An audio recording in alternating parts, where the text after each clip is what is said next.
Hey, man. Did we just see a complete reset of Monday Night Raw? Is it possible? Did the vibe feel different?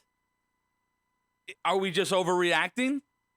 Because I'm sorry, and not just for the obvious reasons, all my loyal listeners, Monday Night Raw is pretty fun tonight. Are we finally getting some competition upgrades? Hey, man.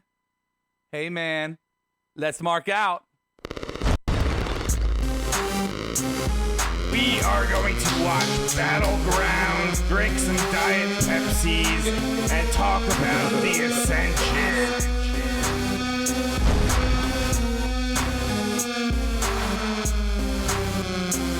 I'm not angry. What the... The longest-running weekly overproduced, under-talented, episodic, sometimes echoing, often infighting wrestling podcast.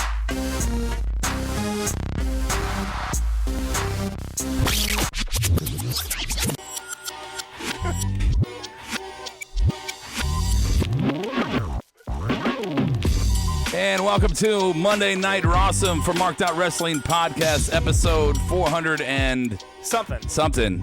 12? We're getting there, yeah. It's something like that. Rody Rob here. We got the one and only Adam to the bomb joining us.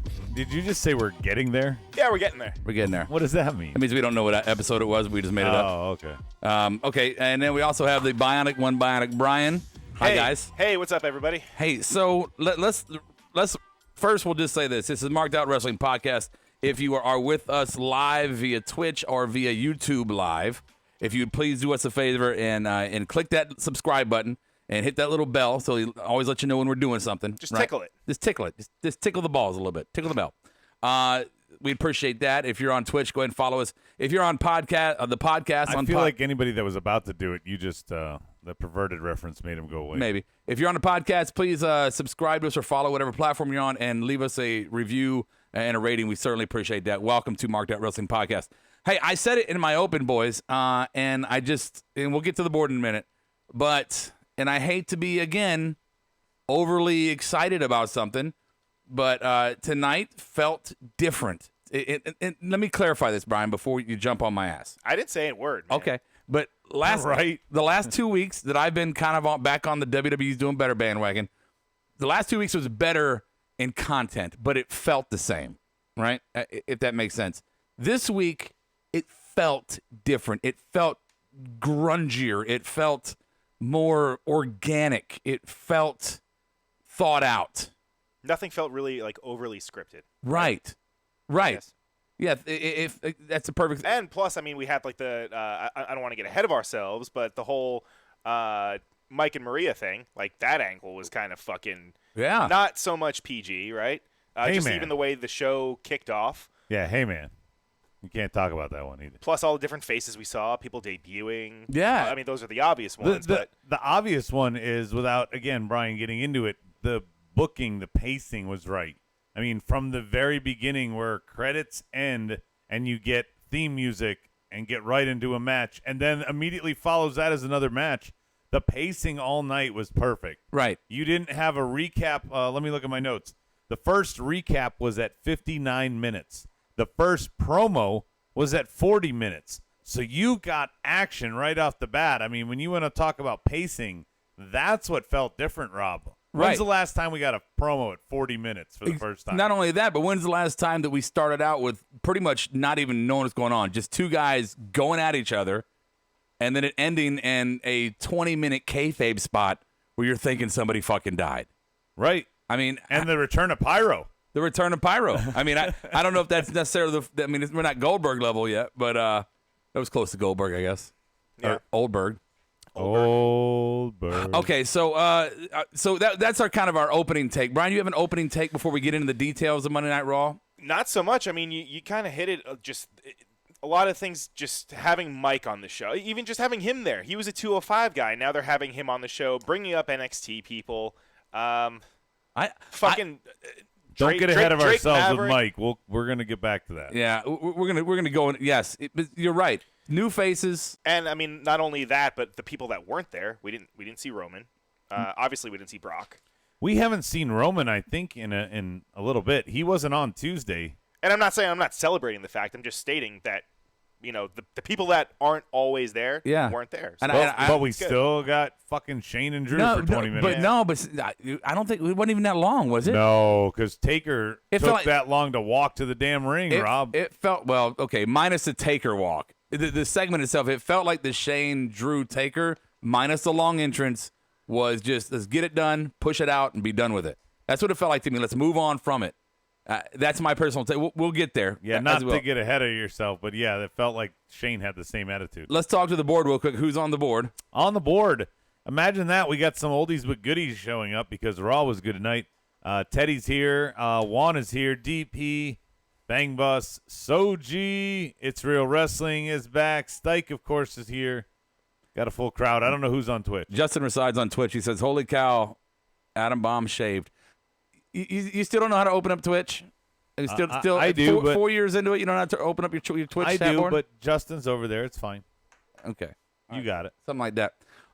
So sounds like somebody's yeah, I know. We're gonna talk WWE, Raw. We're gonna talk about AEW Fyter Fest in this show. We're gonna touch on a little bit of NXT. Let's do this. You good? You good? You good? Good. You good? I am good tonight, but I think we want to talk about things is why I'm good. So the way this game works, Brian, is I'll give you a topic, and you got to tell me if you're good or not. Before we go really far, I just think that we're going to end up talking about a lot of stuff, at least in brief moments. So here we go. Number one, not fucking around is what I wrote around this one. Strowman and Lashley, last man standing. You good? No. No. Yeah, we got to talk about this. We got to talk about it. Real quickly, Rob. Yeah. Tug of war, arm wrestling, and then finally we see instead of a LED board bowing, we see it flat out just collapsing, destroyed. Yes. I love Brian's take. What's that? About the LED board, about what they're doing. What? Didn't you say they're you don't remember what you said? I don't. He definitely You doesn't. said that they destroyed the board so they can debut the new set next week? No, I did not say that. Who said that? At all. Was that you, Adam?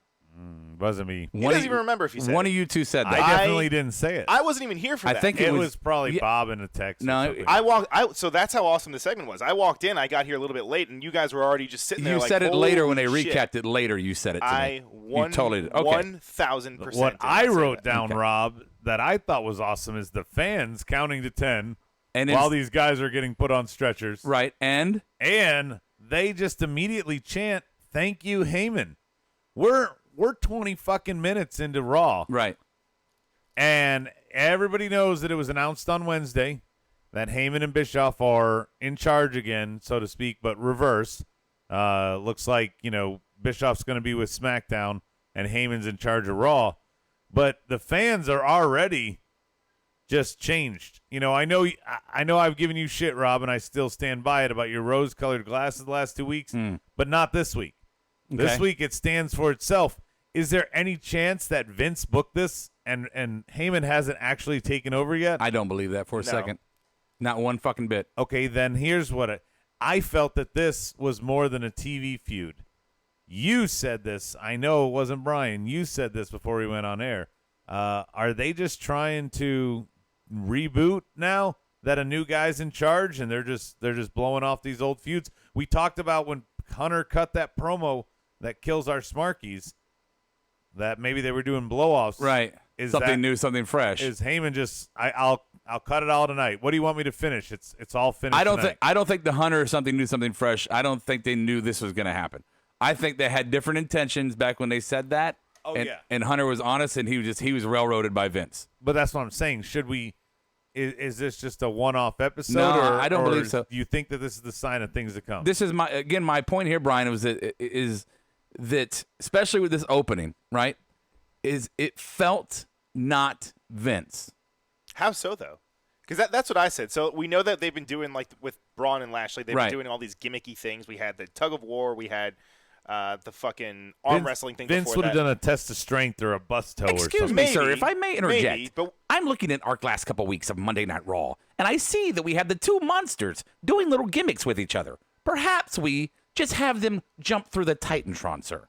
and end it. All I suggested was that maybe that was something that was already supposed to happen. We don't know that. Like before the Heyman before all that hubbalaboo. Okay, so back when we saw things like that before, a la Kurt Angle and Shane and what Big Show, no, ring but buster.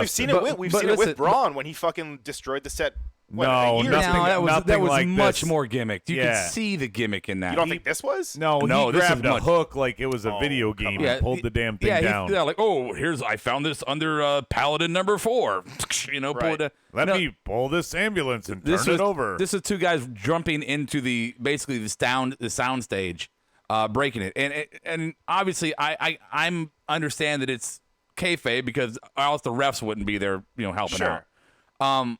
But to me, no. To me, back when you saw stuff like this before, yes, Vince was in charge, but they were in competition mode, and the wrestlers had much more creative freedom to do things, as well as the story writers or the script writers and the producers and everything. So to me, it looks like a return to that kind of, not violence, but willingness to go that far.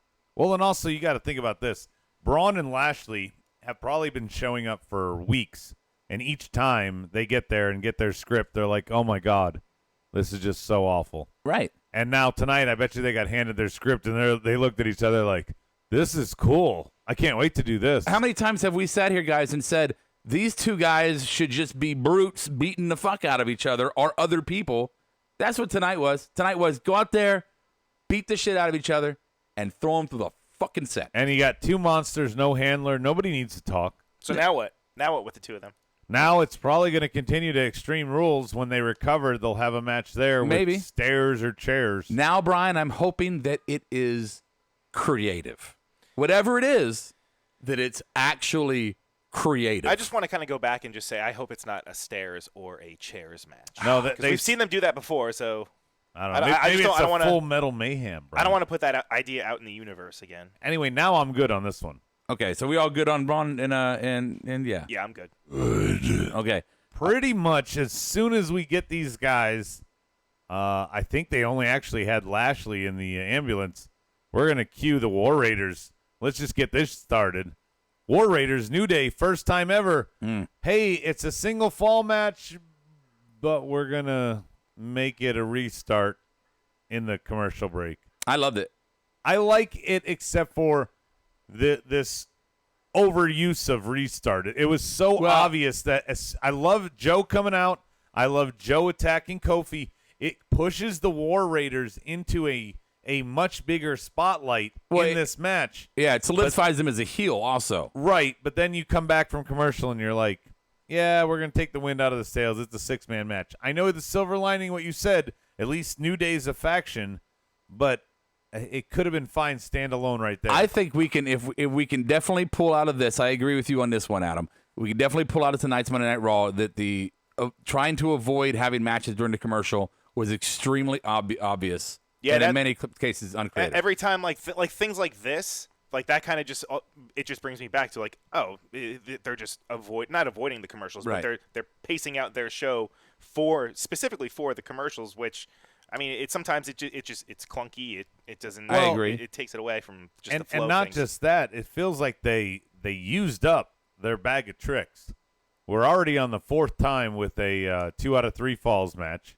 We've done tag matches that have restarted as 6-man. Mm-hmm. We did 2 women's singles matches, that were separated by a commercial break. I mean, there cannot be much left. They even had the restart screw job of Ricochet and AJ, not to get ahead of ourselves, but like, what is left? If Heyman is to do it this way, if Heyman is indeed in charge, executive president of Raw, and we are sitting here as 3 just wrestling fans recognizing how overused and awful it was trying to kowtow to the commercials, you have to believe that Heyman will go, no, sir, didn't work out. Let's not do this.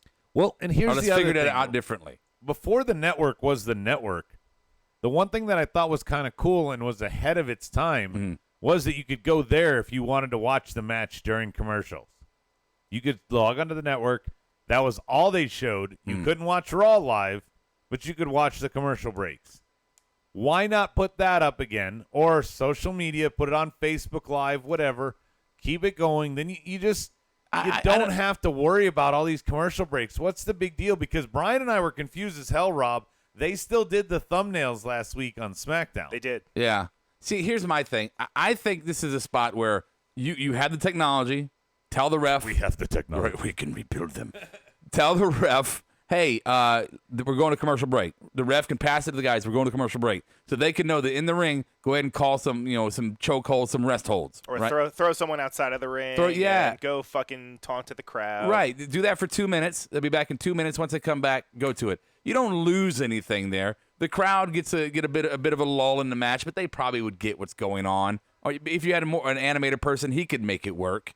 But yeah, you don't need to do this. Maybe Heyman will add television time limits, right? Or maybe he'll add the Ascension to the tag division. Can they do it now without looking like copying? No, it's not copying. Well, you could say you haven't had a television time limit in 20 years, and now since AEW did it last night, all of a sudden WWE's using them again. Wait. I don't think so. Even when they did have it, though, were they ever really hardcore about it? There were moments. I mean, not hardcore, but there were.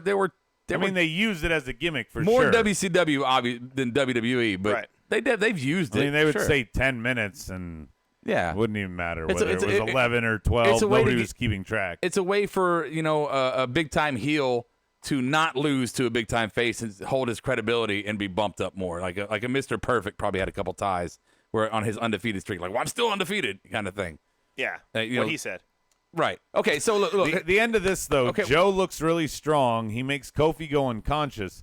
Now, on his road to Extreme Rules, we're making him look like a legitimate contender, right? Right. I mean, he looks better than ever before, in my opinion, on a feud. Being booked, he's already beaten the champ. Mm-hmm. I can't recall on his challenger runs in the past if he's beaten the champ on those runs. Can I just say this when it comes? This is why I like this. If it is indeed a reset with Heyman, you would imagine that Joe's going to get some actual push here, right? That's what I would think. Hope so. I just got to be honest. I haven't felt like the WWE Championship has been on a deserving person in a while. And Joe feels like he would be somebody I could see as being the WWE World Heavyweight Champion. I could see that, right? For me, I just can't see Kofi being the WWE World Champion. It was a great moment, a great historical moment. I'd take nothing from it. But I don't see him in that stature. Plus, I mean, if we're going into, a new era, quote unquote, with Heyman at the helm, who knows? I mean, is Kofi going to be that guy for Heyman? Obviously, he's got different people that he wants to put a spotlight on. Sure. He's got his own guys, right? Right. Is Kofi one of those? I don't know. No, I think because of the community, honestly, that you have to give Kofi his first title run to be good. If he goes Mania to SummerSlam, everybody's fine. It was weird that others just got their cup of coffee. They didn't need it. Like Jinder was way too long, but others, Big Show, some of these others, Kane, they got brief stance. Rey Mysterio, I don't know if he defended or held more than 6 weeks. All right, we got a lot to talk about. You're going down the fucking history. No. What I'm just saying, history line here. What I'm just saying is that Kofi is the first African American champ. Yeah, we let know him hold till SummerSlam, and you're fine. Yeah, I agree. I completely agree. So to close this one out, we'll say that great with Kofi. I think letting the War Raiders be a heel. 2 for 2. Having the beef. 2 segments. Good. Yeah, 2 segments, 2 victories. You want to do the board or anything? Or on the board, I just think it's funny that I really don't want to do the board because they're finally talking about something. It's kind of good that there's some discussions. The overall thing on the board is Daniel Price and some people are shitting on it, saying AEW one chair shot didn't make Vince change his mind or anything.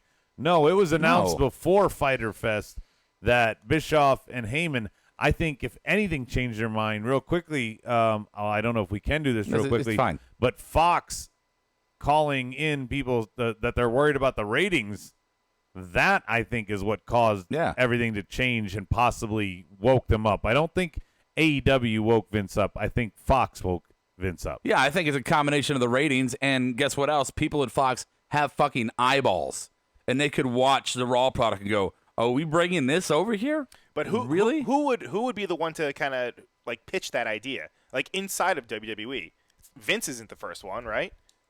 It's got to be someone else going to Vince saying, "Hey, we need to do something." No, I'm sure when the shit kind of hit the fan, however some point it did, somebody finally had to have an intervention moment with Vince and go, "Look, Dad or Vince or whatever, it's time to step back. Do what you want, put who you want in." Well, I want to put Heyman and Bischoff. Well, okay, and you can still have the overall control, but let them go. Could this be a work? We never actually consider that or ask that. Really? What? You think Why it's not? You think They could the show being being good is a work. No. Brian's playing devil's advocate, and I agree with him. What if they are just saying, "Hey, Bischoff and Heyman are back"? No, because, and then Vince put out a good book show, and Vince is backstage right now, creaming himself, going, "Ha ha, guys! I told you I could book a good show. They think it's because of Heyman, but it was me." I don't believe it for a second. You don't think it's possible? I don't No, either. I don't think it's possible. Devil's fine. Devil's advocate. Yeah. You don't think it's possible? No, I don't. Wow. I really no because their releases about Heyman and fucking what's his Shane? Bischoff. Oh, okay. Bischoff specifically was very poignant towards the Fox deal. They tied those two together. The Bischoff is working with Fox. He's not he's the general manager of Raw. No, he's working with Fox. And we all know that his background is television production. Say what you want about NWO and WCW and all that. Television production is his thing. Sure. Hey, Jeremy, welcome to the board. We're going to get to the AEW reaction when we're finished with the Raw. Yeah, we're totally going to get there. Moving on down the line, Rob. I'm in the mood for love. 24/7 championship. Drake Maverick's wife is all over the episode. Whew. And truth is playing hide and go seek. We still got some Benny Hill action. But in the end of the day, there you go. Drake leaves with the title, Brian. See, I like what they're doing with the whole thing with his wife, like Drake saying that he's not going to pay attention to the whole 24/7 belt. Meanwhile, his wife is getting pissed at him because he wants to, and that's the theme going on for this episode. I enjoyed it. They did a little bit of the Benny Hill thing. They had he couldn't resist temptation all night. Exactly. They had Mojo, Cedric, Mojo. of course, Cedric. Man. Jeremy Blackman says she's not hot. I'm sorry, bro. I fundamentally disagree with you. Yeah. Brian said she's tiny because Drake was taller than her, remember? He was towering over her. No. He was taller than her. He was taller than her. Yes. Rob, check the tape. Really? Yes. Oh, yeah. He had a good Drake Matt, he was taller he than had I two don't or think yes. that. No. He had a good 2-3 inches on her. Swear to God. Maybe he was on like a soapbox or fucking. Teddy's going smash her pass. Yeah, I see him. Don't encourage smash. him, of course. Who? Drake? Good comedy. Renee? It was good subtle comedy, right? It wasn't too campy, but it was just kind of fun enough for the 24/7 division because it is kind of a campy division. But I thought it was fun. And you know what? And it gives me hope that there could maybe somebody more than R-Truth could actually run with the ball here. Maybe. Hey, Bill Joe. He's asking if we watched Raw. Yes. Yeah, we're that's talking what about it right reacting now. to. Talking about it right now. Fucking A, we did. Are we good with Drake? I'm good. Good. Next segment's called Club Talk. This is the first one we saw. The club kind of talking here. about AJ. Hey, aren't you next in line for the U.S. title? Are you going to be a little bitch? Are you going to win it? It's hard to surmise all the little references and pop culture things they said in their segment. They're really married. Go ahead. But What hot Asian wife? Yeah. What did you guys think? I like the whole angle that they're doing. They're almost making it seem like they all like rekindled things over in their trip in Japan, right? How the WWE just had the shows. I don't in think Japan. they're acknowledging that at I all. don't think so either. I disagree with you. What are you talking about? It has nothing to do with this. They haven't main referenced story. it really at all. No. Yes, they have. Yes, No. they have. On Monday night? Yes, they have. No, They did? because Yes, they have. No, because they're not. They would already be together. They wouldn't have needed to reunite Well, tonight. they've already been I didn't hear how it flirting was great. together. Yes. I didn't hear how great was Japan. Well, you also didn't see what was the other thing he just missed out before that we fucking had to call you out on? What? Drake being taller than his wife. Okay, that's What? okay. That's one thing. Wow, No. wow! You totally just pulled a wife moment. Wow. I know you're not married, but you totally just had a wife Okay, moment. so anyway, back to the episode. but at Rob, hand. on episode 212, you said Okay, all right. So we have the club playing the fucking antagonist, the toadies, the right? antagonists. That's what they are. Yeah, the antagonist, kind of goating at AJ, and then they go and they goat at fucking Ricochet, and then they goat back at AJ. I want to get to the third interaction between all of them. Can I just say this is a great way to put two faces against each other instead of having the respect shit? Oh, I love that. That's true. Yeah, your fucking boy. How many times have you been somewhere and your boy's fucking like, go do it. I don't want to do it. Go do it. Go do it. Dude, he talked about your shit that way. You gonna let him talk that way? Oh, did he really? But so here's the big question about these segments before they have their match. We have dumb friends apparently. My question is the slap AJ gave to Ricochet, the initial slap. Okay, now I get it. The wrestlers can take that shit. I get that. Everybody knows how to hit somebody else. I get that. To me, though, there was a bit of a little stiffness to it. And I wonder if there was, number one, Brian, you answer this for me. If there was stiffness, and if there was it kind of like all right, rookie, I'm coming at you hardcore, kind of a stiffness? Or am I just blowing shit out of proportion? I think you're blowing shit a little bit out of proportion. I'm not saying that it wasn't stiff, because it absolutely was. Okay. But also, AJ was wearing his gloves, okay, right? So that's going to make an extra loud smack. But he did smack the shit out of him. I don't think it was something where he was trying to like haze him because he's a rookie. Like that's not AJ's thing. And Ricochet, come on, he's not a rookie. He asked you if the clap back was planned or not. But I think they definitely both agreed. Say just fucking lay it in. Yeah. And let's go. What I mean by that, not necessarily I'm hazing a rookie, but hey, we're about to have a match together.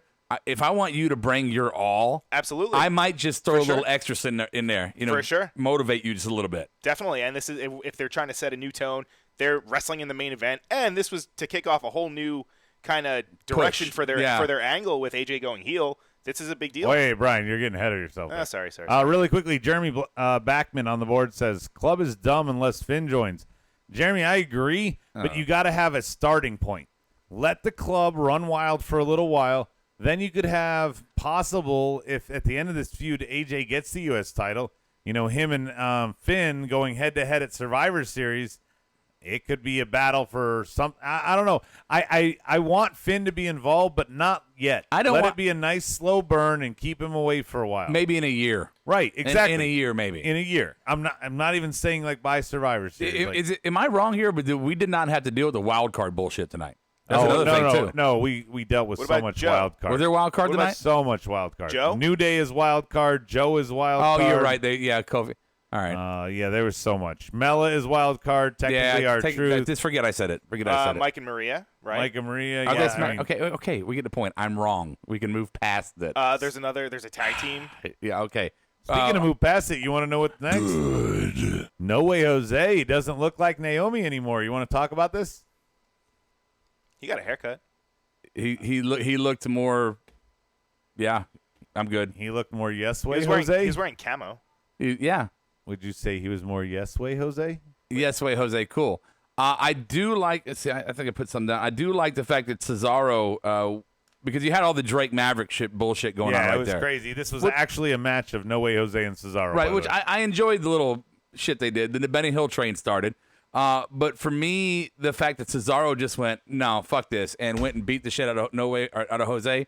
Again, a no contest situation. You don't necessarily squash Jose because you gave him some TV time. He has a new look, so maybe people are thinking fresh restart for Jose. So you don't squash him in a match against Cesaro, and you make Cesaro look like a fucking badass, which he can be. And he blindsided him. So now you got a defined heel in Cesaro, and you got a face in No Way, a restart for one, a brutality restart for the other. I think they couldn't have done this any better, personally, myself. Plus, they got to intertwine the whole 24/7 with Truth at the end of the Congo line. Yeah. I like Soji says. He goes, that was a Cesaro match? Jeez. Yeah, it was hard with all the distraction to figure out what actually was going on there. Yeah. Jeremy says they should push No Way. I think they should push him to a point, right, to almost like a Godfather point. Like, he can have some fun. He can be a decent, recognizable character that people in the crowd can have fun with.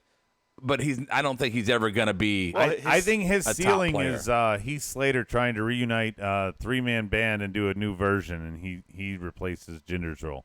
I think that's his ceiling. Look, I think the problem is his name. No Way Jose. Like it rolls off the tongue. No way, Jose. When you say it like that, Jose. That's how you say it. That's how they say it. Here's your WWE World Champion. All right, Way Jose. Brian, I'm going to need you to calm down and be quiet for a second here. Taking a deep breath. Because I don't know when the next time we're going to get to speak here is. Okay. Next topic is Want Smoke. Rob, are you good? I am totally not good. All right. I'm Totally. just gonna, let me know when I'm allowed to talk No, again. we can all talk together. No, I don't want to ruin your moment. No, look. No, the WWE ruined it. WWE ruined it Well, at first the top off, of the show. WWE production. Thank off WWE. Thank you for ruining that moment with the accidental fucking Street Profits sighting before the opening of the show. Right? That was like really In the opening, in the opening. Like, Oh, my God. Oh my God! You kill me. How do you do that? it was How do Kerwin you in do the that? truck. Yeah. It was Kerwin. Kiara didn't see it. Luckily, Kiara didn't see that, so it didn't ruin it for her. But yeah, obviously, Tall. Wait.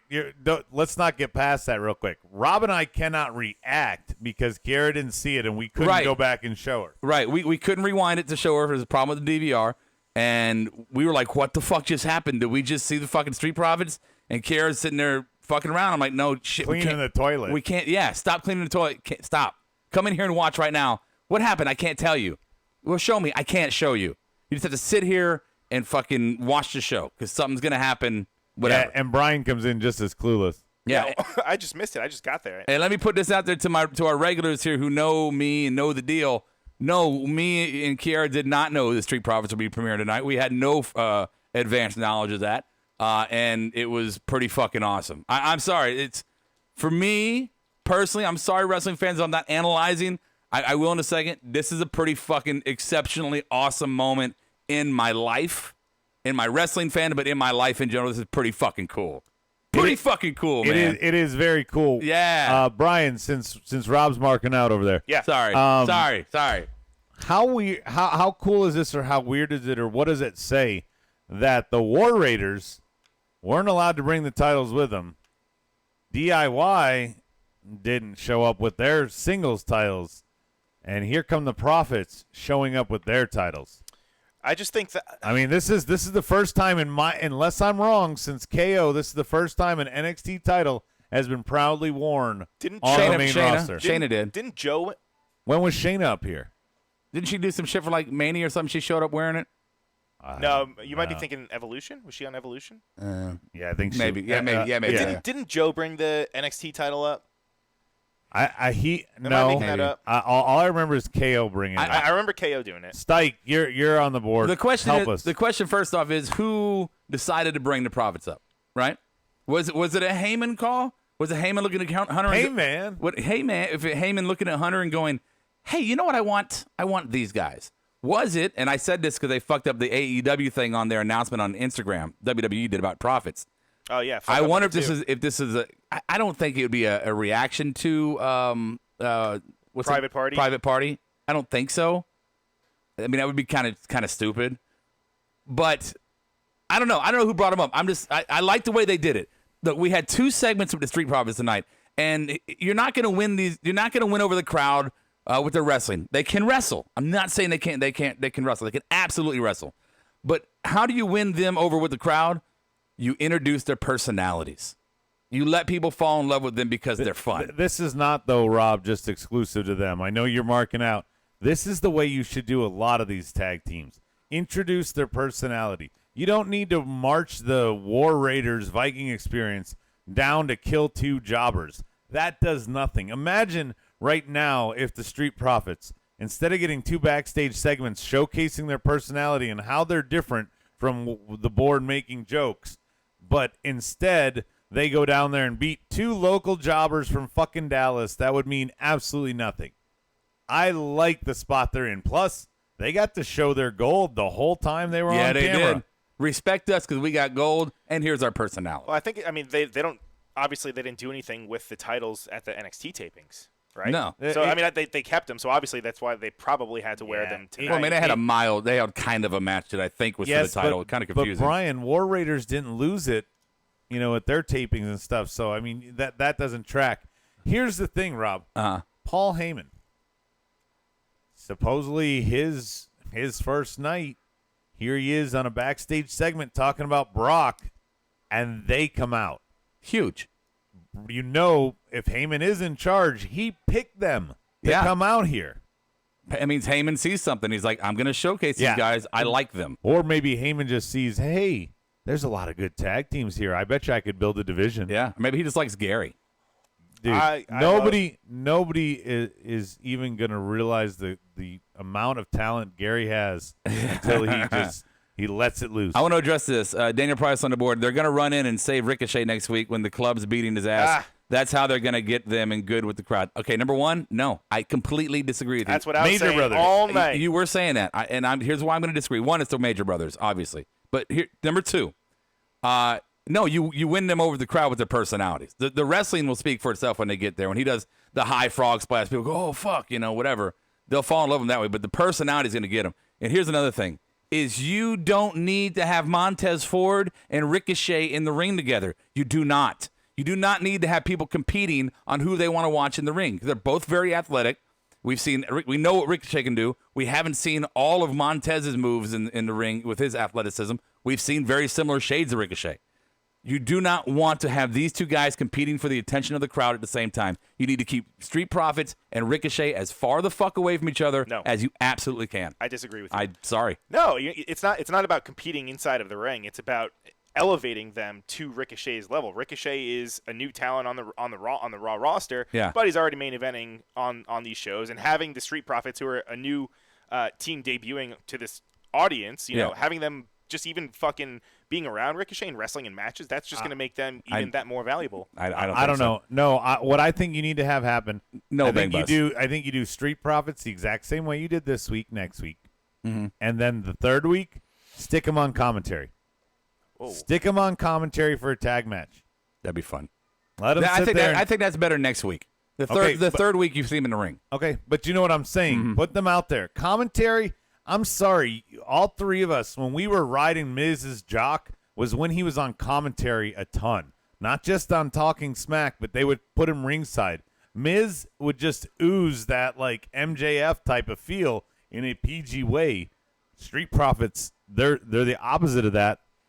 Let them do a match. I say first off, Bang Bus. No, I don't think Private Party copied Street Profits. I don't believe that. That's stupid. You don't think so? No, just because two black guys have a tag team doesn't mean that they're all the same. That's not what everybody else on the board says. They're just being themselves. They're being 11. It's some people have similar funny kind of personalities, and they take their personalities to 11, and that's their character. And just because one might look like the other doesn't mean that they're copying them. I'm sorry. No, what I was jumping on, Rob, is we've heard a lot of talk that every little bit of everything that these guys say comes from Vince McMahon. You personally know someone tonight here. That was them at 11. That was not Vince. Yeah, let me put that out there. This is I'm gonna try to do this. That's important. I'm gonna do this as diplomatic or as politically as I can. So we know from the shoots from John Moxley and others, Jericho, that Vince it's a hard-nosed fucking script, right? Every time we thought they were shooting, they were not. They were fucking on script. Say the goddamn line. Right. Now, Montez Ford, in those two segments, that was not a script. That was Montez Ford. That was who he is with the dial up to 11. Vince can't write that, and I know that. And if you doubt me, you're fucking wrong. So Vince doesn't know him well enough to write that. Yes, exactly right, and I do. So to just put it out there, if anybody was wondering, was Vince working us tonight and still doing his same style with scripts and shit? I can definitely tell you in that segment, in that case, no. Can I ask you a question? Yeah. Does Dana Warrior speak like that? I don't. Maybe no, but what he's saying is, you have Scorsese who works with De Niro or DiCaprio forever. He knows how to get what he wants out of that guy because he has a relationship with him. Right. There is no fucking way, to Rob's point, that Montez Ford and Vince are buddy enough that he could capture his personality, right, and script it out. Yeah, that way. That is who that's him completely. Yeah. What that was somebody saying, "Okay, sir, just come in here and rub my head and say what you want," and the wise old Jew, and then they did it. So imagine that. That's how you fix. I know we spent a lot of time here. Actually, I'm surprised we didn't devote a whole show here. And I still disagree with you guys. I do not think that you should have them anywhere near Ricochet. Ricochet is doing his own damn thing. Let the Street Profits build their own self up without having to jump on somebody's back for it. Let them get smoke. Yeah, let them get some smoke. And I like that they're still staying in with they're going to finish out in NXT. I like that. Okay. I'm sorry. Let me hit the button. Good. Next up, I wrote down Mazalia's. Because Mazalias is what you get when you put Miz and Elias together. And what? That's what Dude. happened tonight for Come our on. What do you mean 2 by that? out of 3 fall Explain match. He's that to making a me. terrible dad joke. Mizealias. That is a bad dad joke. Okay, yeah. That's horrible. I didn't have a topic name here, man. 2 out of 3? 2 out of 3. Yeah. 2 out of 3 ain't bad. 3 Yeah. ain't bad. Yeah, this is the point beyond kayfabe of the night that you two both go, hey, Adam, you're not paying attention. Okay. Elias had the first win. Here's another kind of. Now I don't Dicks. know. I don't know this person, obviously, Brian. That's why I want to talk about Okay, it. 'Cause shut you're up. Dicks. This is the part where I obviously don't know him. But another time where I heard somebody do a promo who we've heard so many times before.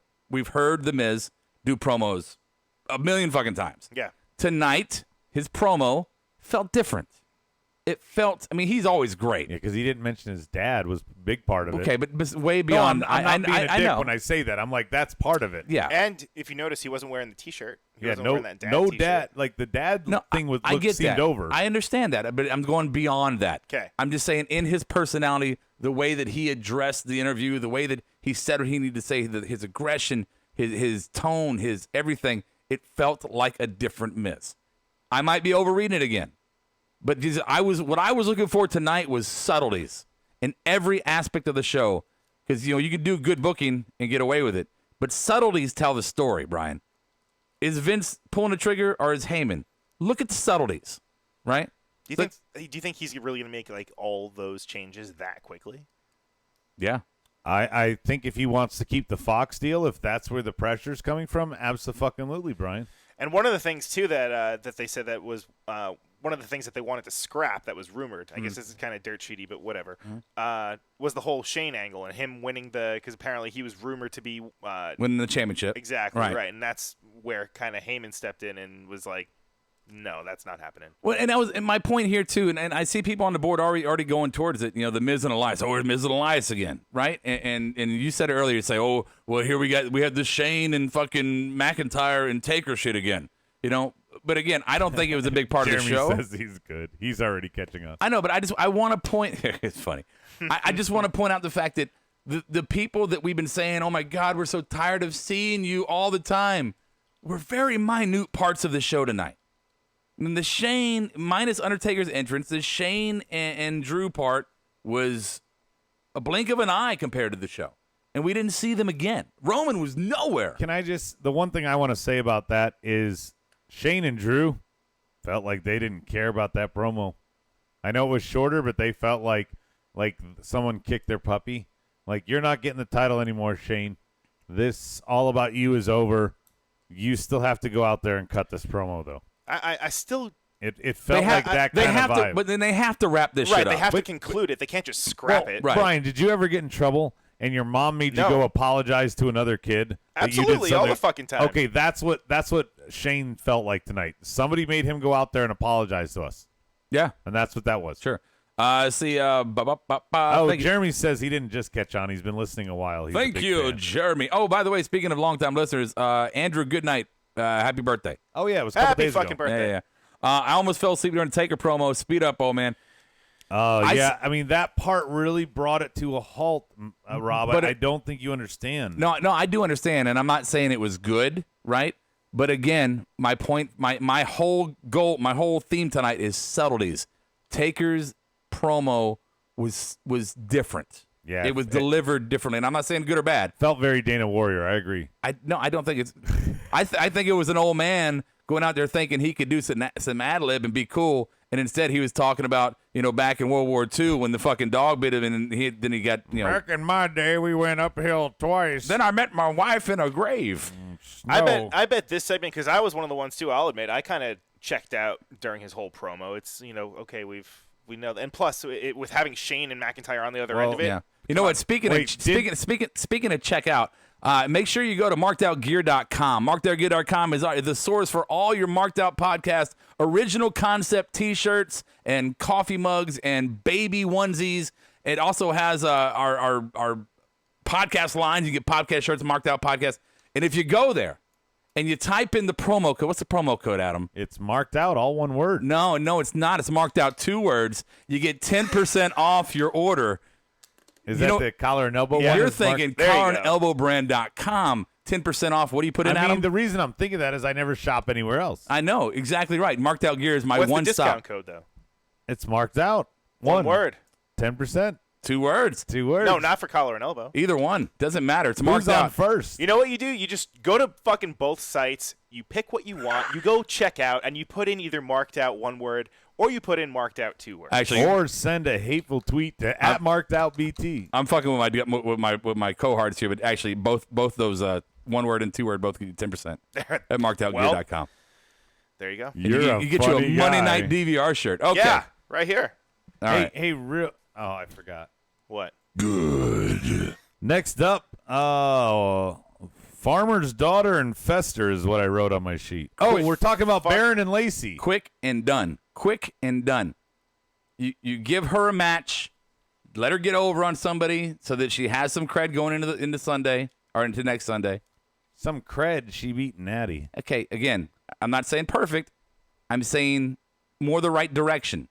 If they had been doing this with her since her debut, we would have been more believable with her being in the big match. Did you guys say whatever you want? I'm good. Did you guys notice the Mojo Rawley symbolism that was in there? No, I did not. There was a mirror.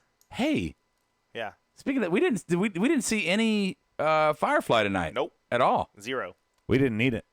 Well, wait. What? Were there those Easter eggs? You know, we've missed them in the past I few didn't weeks. see. I didn't see shit. But you know what I'm saying, like Rob? I think they're we've Undertaker's been so trench coat. desperate for it because it's been the only thing that tonight we didn't miss it because we had other things to talk about. Yeah. Okay. Well, I'm good with this one. Me too.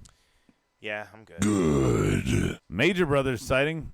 I only want to mention this real quick because Zack Ryder a few years ago wins the ladder match at WrestleMania, gets the U.S. title, loses it almost instantly. Major Brothers here a few years later get the tag titles and lose it instantly. What's the point? I don't know. All right. I'm gonna play this for Justin Reside. This is Roderick Strong, and I approve this message. Justin Reside says every tag teams have their own personality. Private Party has theirs. Street Profits has theirs. Okay, thank you. There you All go. right. Next one. Because Justin said so. Next one is called. You ready, Rob? I love the finally.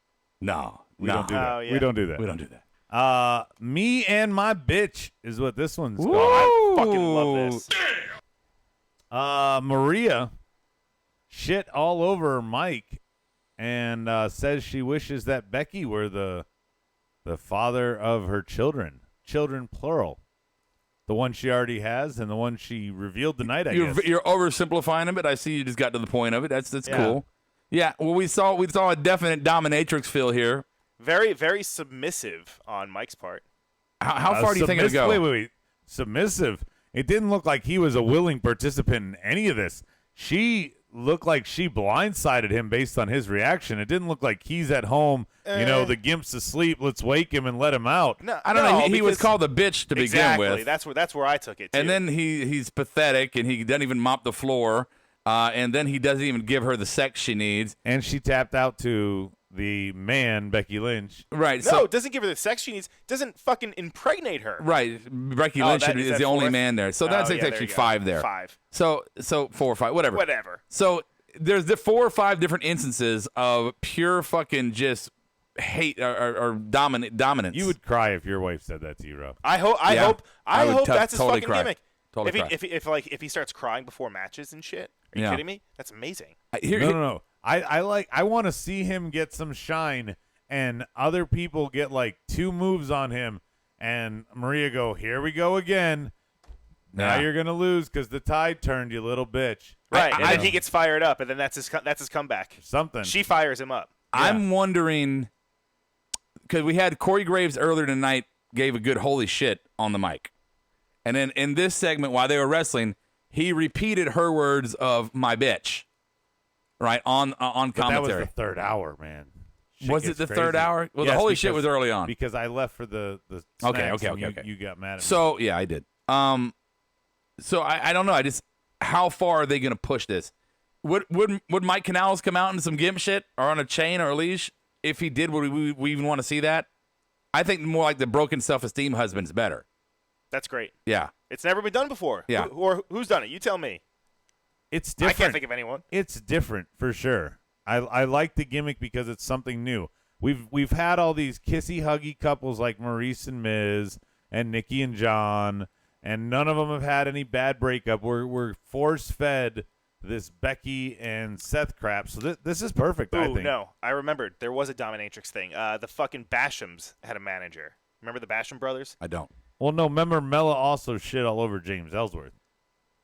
Yeah, that's true. Yeah, but that's more like the nerd that doesn't deserve to be with the hot chick. Mike has Maria. Like, he's married to her. They have a child together. Like, And a second one on the way. Is that a gimmick or is that real? Well, this is how I knew that they were over with the crowd as far as their role. Is that the crowd, when she said, "I'm pregnant," they chanted bullshit.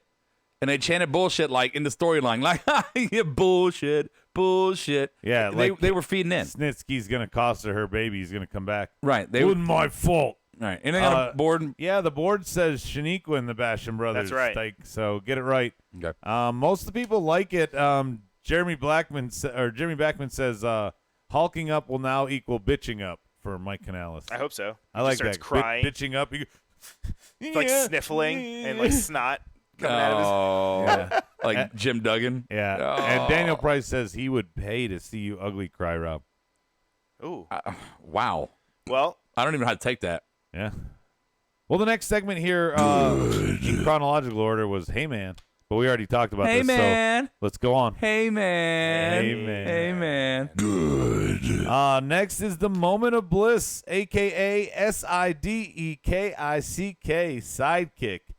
So you had to ask me what that spelled, first of no, all. I didn't hear half the letters. Oh, that's what it was. Take a look in a book, reading rainbow. I heard like DICK and was Rainbow. like, wait, did she just spell dick on the air? Like, I wasn't paying Sidekick. attention. Brian spells dick so everywhere. Instead of a 2 out of 3 falls match here, Alexa loses real quick to Mella. Go to commercial break. Nikki comes back and beats Mella in the actual match. Mm-hmm. And who was it that interviewed him backstage? Renee 2.0. Yeah, the fans want Nikki that's Bunny. to replace Bunny. Alexa. What can you comment, Nikki? No comment, and they storm off. It's great. Obviously, that's going to be furthered tomorrow, right? Yeah. Maybe even next week. The point Yeah. being here, Rob, is Mella, Nikki, all of this has nothing to do with the belt. I mean, yeah, Alexa's the contender for Bailey. The but overall she wasn't goal of it there. is, but you have a tangle up down the line that we know the dust up's going to lead to a belt. Mella's not just there because of truth. Right. You have a storyline here, a good angle. You don't need the champion there. We don't need Bailey in this shit. No. Let them fight it out amongst themselves. and Plus, and you didn't Bailey's need to do the a goal. 2 out of 3 fall here. Right. That is important. Yeah, Bailey's the goal. And this kind of, continues the story with Nikki and her kind of not one-upping Alexa, but I guess looking better than Alexa, and that kind of fucking that pissing Alexa off, which will eventually lead to It's a slightly different way of doing I've been what they've saying done this for a before. while that the crazy Nikki is playing coy with this fucking sweet bullshit just to get over in the storyline to get over on Alexa. And I think I'm exactly right. And that's what's I happening. want her to screw her. I want Bailey to win via Nikki's screw job on Alexa. I hope you're right, but I don't want to give them the benefit of that. I feel like this is something that they just kind of fell into because whatever they were doing with Nikki just wasn't fucking working out. I don't Whatever think they so. had planned or did not have planned. I feel like it's been part of the thing for a while. Either way, I'm glad that they got to where they are. All right, so next up, we have Drake giving into temptation. He takes the 24/7 belt on his honeymoon. We already talked about that, so I'm good there. Well, this was the final piece of the story that they were just kind of leading up to with Drake, kind of wanting to regain the belt, but also be with his Torn between new his wife. two loves. Right, Yes. exactly. So this was cool. I enjoyed it. Yeah, now he's got his cake and eat it too. Yep. Right? So we can have Well, R-Truth. his wife is pissed. Yeah, I wouldn't want to piss her off. But then we get R-Truth on his honeymoon, so why not? Yeah. Good. And finally, hey, Brian. Yeah. AJ Styles. Heel or face? Brother, come on.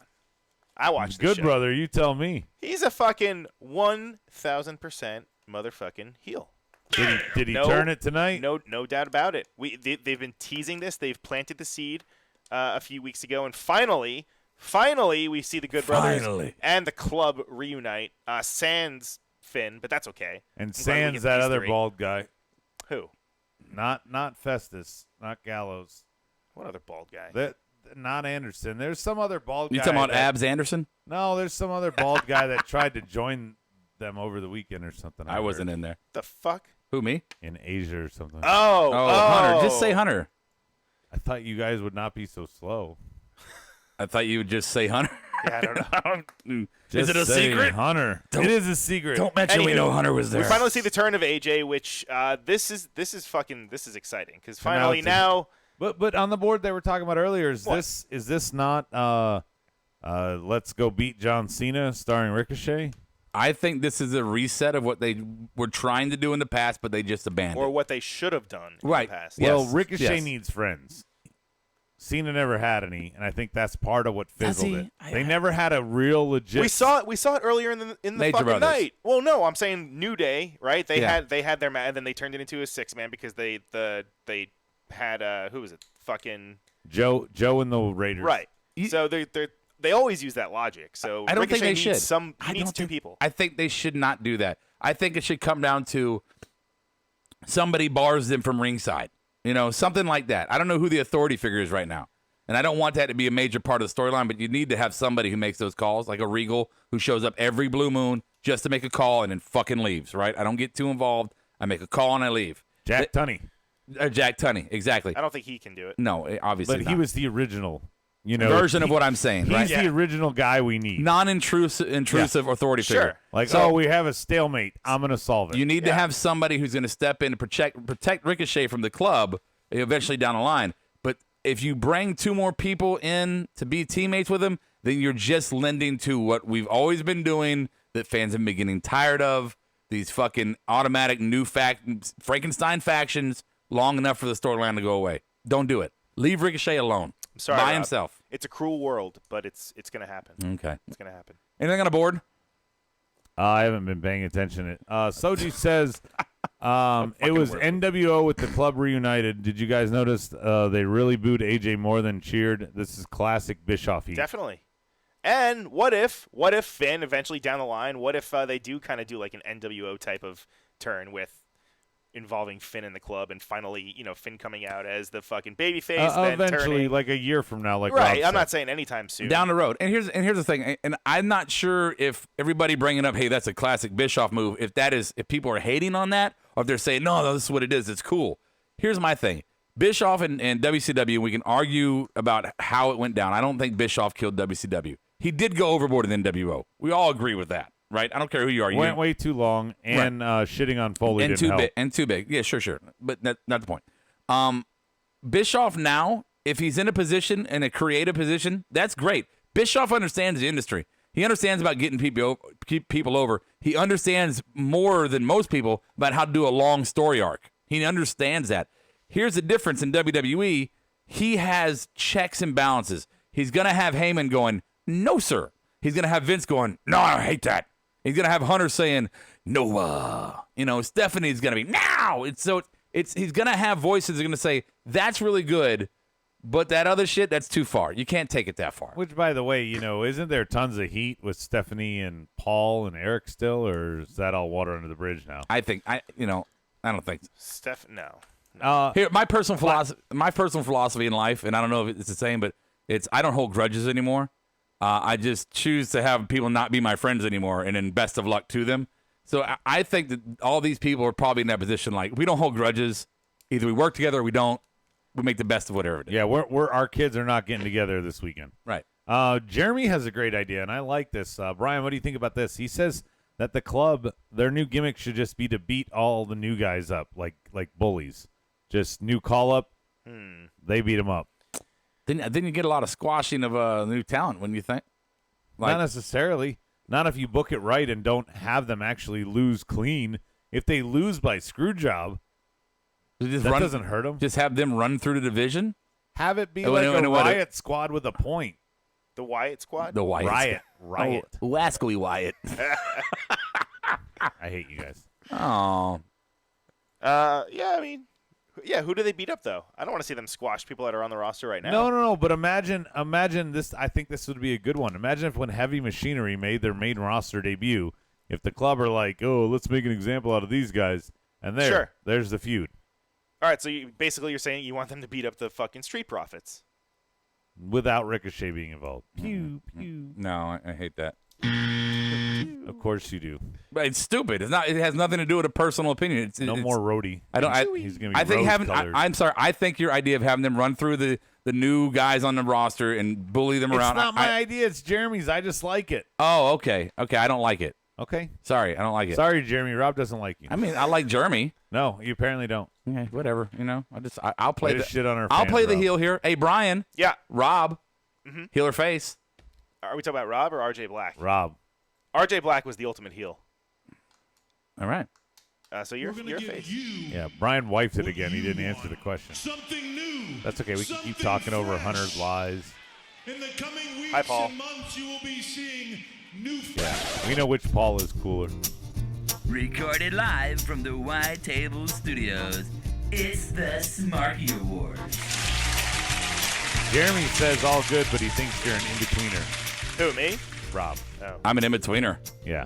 Okay. You're a brown noser, Maybe. Brian. You All just right, kissed you're the EP's Switzerland. ass. So we're going to do the Smarky Awards fairly quickly, all right? And then we're going to jump into Fyter Fest.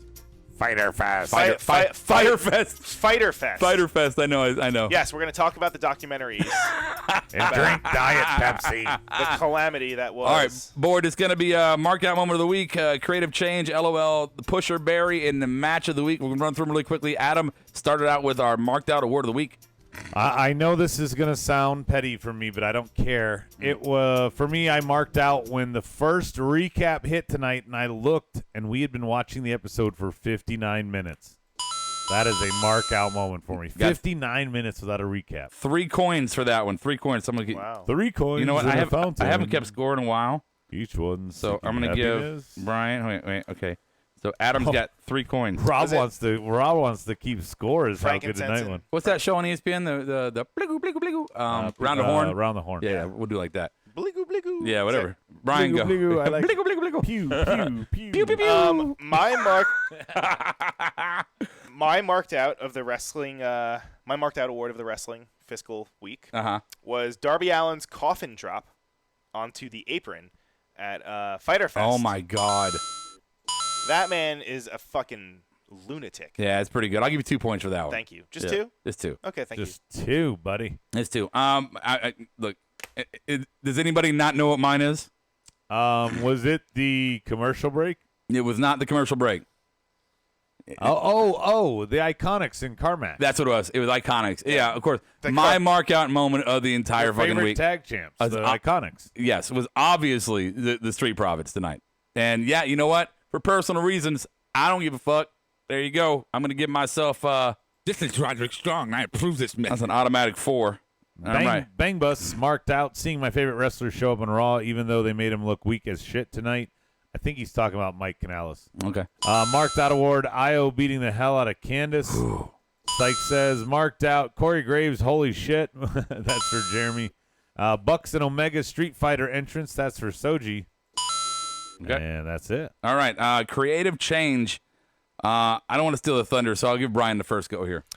How about this felt less promo heavy? This episode 40 felt minutes before we got our first. It was more about So what would you change? The in-ring action. No, I thought this is This is a creative change. I thought we were spotlighting. No, this creative whatever change is what creative you change. feel like you would change. Oh, what would I change? Yeah. Fucking give me another Firefly Funhouse. Where was Firefly Funhouse? I'll give you 3. All right. 1, 2, 3. Adam. Mine is going to be I want more main roster debuts without in-ring debuts like they gave the Profits tonight.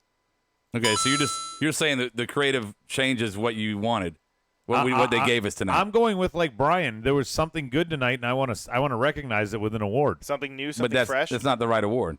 It's a creative change I like. Yeah, you get negative points. Yeah, but you're not supposed to. It's something you would change. Yeah, I don't care about my points. Okay, what do I get? A Shroot Buck? You're down to 2. Okay. If I get like 100 of these, I get a Shroot Buck. Don't hate on the game, man. Don't hate on the game. It's our game. Damn it. I'm going to get a drone. Creative change. I'm surprised you get neither one of y'all said this. My creative change would be the kowtowing to the commercials. Trying to not have wrestling during the commercial breaks. I thought that it was very, very obvious. What do you mean, yeah? It's too obvious. Okay. For nitpicky me, it would be too obvious. Bored. the board. Creative change. Fire Heyman, make Mike whatever the Paul is. I don't know what that means, Bang Bus. Sure. Creative change. No more Miz matches that he loses, Soji says. He won tonight. Stike Leather says, creative change. Give me a show without Shane. Amen. All right, next one, the LOL. Adam, go ahead. Hey, man. Hey, man. I just never saw it. His last name is Hey, man. Hey, man. I never did either. It's perfect. This is one of my favorite guys in the business, and I never thought of that. Pulling the tie out, just kind of fucking with it. That was mine, too. Yeah. I was cracking the fuck up there. Hey, man. So 3 for you, 2 for me. All right, Brian. You're giving yourself points? Yeah. How is that fair? Dude, he My gave game. you a best of 7 trivia game that I was killing you. His game is I win. Go ahead. Okay. My LOL, this also happened at Fyter Fest, was their actual set. Although it wasn't very elaborate and it wasn't grandiose like WWE usually does, they had the fucking FEMA tents right in the goddamn middle. Yeah. Like, they had the fucking mannequins everywhere. They had bread and cheese in the catering. Yeah. Goddamn Hangman Page tweeting out the actual food that was given to them. Just everyone's selling the event and just really just buying into the fact that this is almost like how it's supposed to be like a Fyre Fest type of deal. LOL for me. Big time. This is Roderick Strong. I approve this message. You get 4, Brian. I got a Roddy for that. All right. Board. Bang Bus LOL, the cameraman falling into the pool while following Moxley. Stike says LOL, Maria Canal is telling Mike she will get Becky to impregnate her next. Soji says holy shit by Graves and Nakazawa match. I know it was lame, but it made me LOL. He's talking about the CEO. Yeah. And Jeremy Backman saying LOL, finally. Finally. Hey, we don't do that. We don't do that. Gary had to remind me. Nah, man. Okay. So the push or bury award. I'll go first on this one, guys. Oh, do you want to go first, Adam? I would love to go first. Go first. Because I got one of those combos. I feel like Maria was pushed tonight, but Mike was buried. At least his manhood, Rob. At least his manhood was buried. Sir. I'm going to give you a point. I'll give you a point for that. Generous. It doesn't blow me away. I mean, I see where you're going, but Dude, they got to fight the two champs. I hear they you. got to be in a segment tonight. They hear haven't you. even been existent. I hear They're you. the first 205 wild cards. Yeah, man. Yeah, man. Brian, My Barry? push or bury? No, that's what I'm saying. Bury? Whatever Barry. you want. Brian. Barry. Yeah. Revival. They were not on. Where were the Revival? No mention of them. No nothing. And they're the champs. I'll give you a point. I don't think A point? I don't think it's a bury. Look, Why? because we've talked about many times. We've talked about how much we hate that we He's keep right. seeing the same faces, He's and how right. much we love the NXT formula of we only see them every once in a while. Well, here we go. We didn't get Revival tonight. Brian, They are your Brian, tag think team about, champions. No, Brian, think No. about how many times I would just argue with Rob for no reason, and I'm agreeing with him here. Sorry. Yeah, I don't I agree. think it was refreshing to have them off TV, bring them back next week. That's it. What would they have done? Stand next to Drew and Shane? Come on. They would have eaten appetizers, and hors d'oeuvres with Shane and fucking Drew. I've lost a lot of things, and one of them has been my smile. My push is going to go to the club. I think the Yeah. club got the obvious push tonight, according to me. I give you a point. 2 points for them. Stike is with me a little bit. He says, push award I give to Maria because that is the most fire I have seen her cut a promo in WWE ever. Must be from the heart to really shit on your husband. All right. Charlie in the waitress style. Barry the Undertaker from Soji. Again, literally. Push profits to some good promos with Usos at the Revival LOL. What?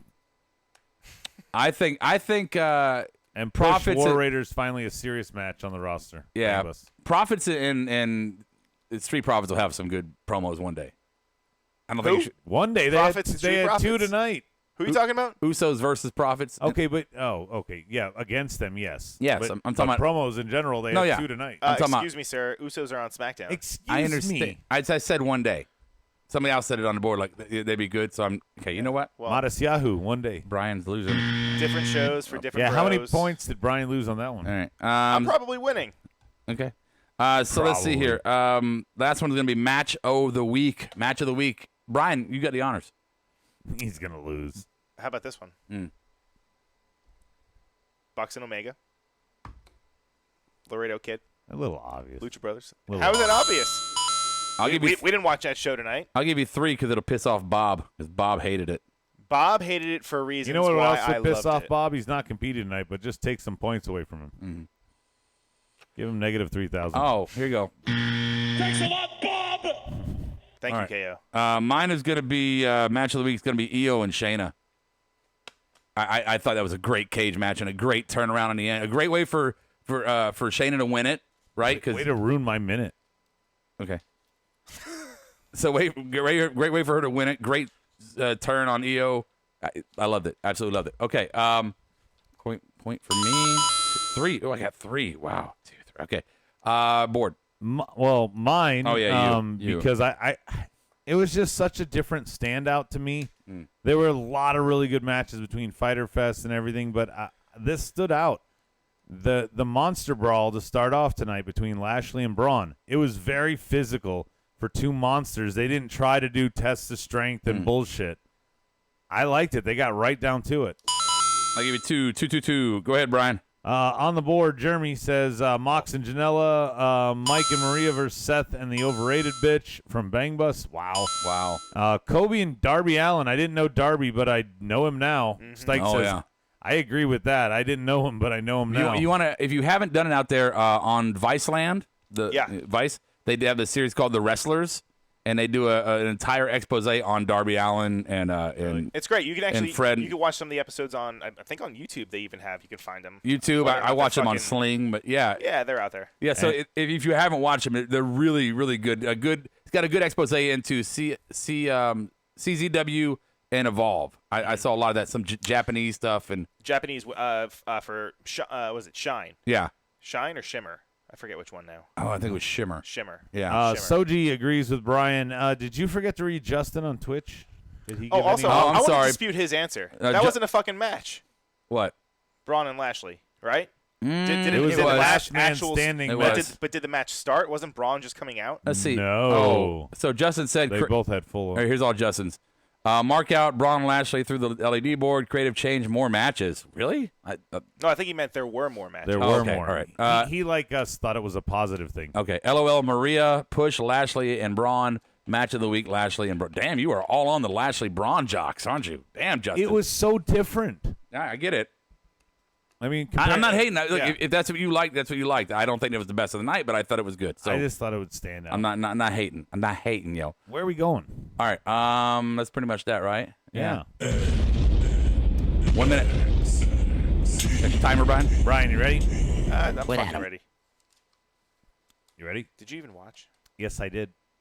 I watched this. I might not. And go. Fight Forever chance, or how we started off our breakout tournament, round number 1. Angel Garza versus Joaquin Wilde. The Avalanche Spanish. Whoa. An Avalanche Spanish Fly false finish. The double underhook butterfly stunner. I'm really excited if this is anything to come for the breakout tournament. Some new guys are going to show up. Who did he wrestle? Who wrestled? Angel Garza versus Joaquin Wilde. Joe Queen? Whatever. Joaquin. Profits, they beat the Joaquin? Suns via DQ. Joaquin? Birch and Lorcan came out to remind them that they have a title shot. Well, guess what? They left. And like Rob said, Baszler falls out of the cage to retain over Io. I think this is all just setting up Candice to take the title from her in Toronto. But Shayna's just escaping hook or crook or by the skin of her teeth, however you want to call it. I'm going over because Brian just, I'm sorry, Joaquin Phoenix and Joaquin Wilde and Joaquin and Joker. Well, and I don't give a shit. You're lucky I didn't call him the new guy. It's fucking DJ Z, brother. Okay, I don't know DJ Z. I know Discovery Zone. What? Discovery Zone? Why are you talking about Discovery Zone? Because you said DJ Z. I just took the J out. That's the first thing that comes to your brain? I worked there in high school, yeah. You worked at Discovery Zone? Yeah. In the ball pit? No, yes, in the ball pit, exactly. I had my 18th birthday party there, Ryan. And it was a surprise birthday party after hours, so we couldn't hit the little kids. What? Okay. Can we get back to wrestling? Yes. All right, we're running extremely late, but we do want to touch on some stuff from AEW, all right? And we'll probably talk more about it through tonight and tomorrow night. We're running long because you had to salivate for a while. No, we're running long because there's a lot to talk about because Raw was interesting from fucking open to close. I know, but there was one topic. I don't think we talked that much about it, but okay. All right. Yeah. What? Why are you being salty, bro? We didn't really talk about the women. Oh, we talked about Alexa. A little bit. What do you mean? AEW. Look, this is something I talked about the other day. Is I talk about the women a lot. Since we're not the kind of podcast that goes blow for blow, move for move in matches. You have podcasts that are people actually give you the whole recap, and we're not that podcast. We talk more about storylines and where things are going with this wrestler, it pushes and buries, and as fans where we like it to go, where we see it going. So we can't give you match by match, and obviously learning if you've never really been into the indie scene or the AEW, these guys, then it's going to be a lot of learning going on here. Oh yeah, I learn a new name each time. Right. So recapping AEW for me anyway, Brian, right now is going to be a challenge because I don't have a storyline to grab onto, an emotional connection. I can talk about some of the bigger parts of the night, and I'm sure you could probably do better than me. But obviously the Cody thing, we have to address that. Omega coming in on Moxley in the unsanctioned, we got to address that. So tell me, Sean Spears, you tell me from open to close. Give me your take. I thought for this one, this was kind of their last show was the big coming out party, but this one was it was interesting just because they had the whole theme with it being almost like a spoof of something else that was like a big calamity that just went wrong. Yeah.